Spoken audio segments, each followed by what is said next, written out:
Grupo kan mga optometrist sa Bicol Region pig alerto ang publiko, urog na ang mga LGU dapit sa mga nag-ooprisir nin libre. Alagad illegal subuot na optical mission sa Albay asin Sorsogon. Tutukan sa report ni Jessica Calinog.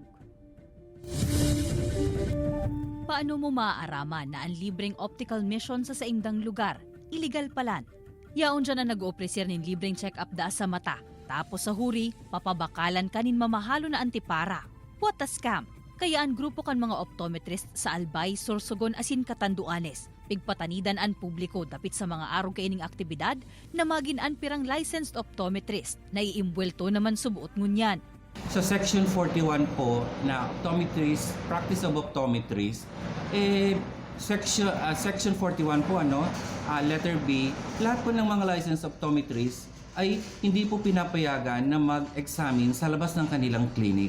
Apwera sa mga barangay, pati ang mga government agency, piglalaog naman subuot kan mga ini. Pagtaong doon ni Dr. Del Rosario, libre dapat ang antipara sa optical mission, taini sponsored asin may koordinasyon sa LGU o local chapter kan optometrists.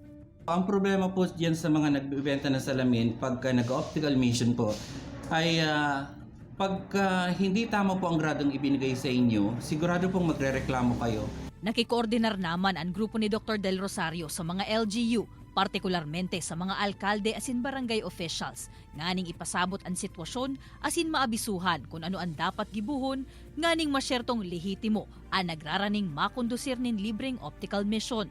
Dapat pigaaram kan doktor ang case history kan pasyente asin magkakaigwaman in external eye check-up antes na sukulan nin grado kan mata. Kaya beware asin pangatamanan an sa tuyang mga mata. Ini si Jessica Calinog, Balitang Bicolandia.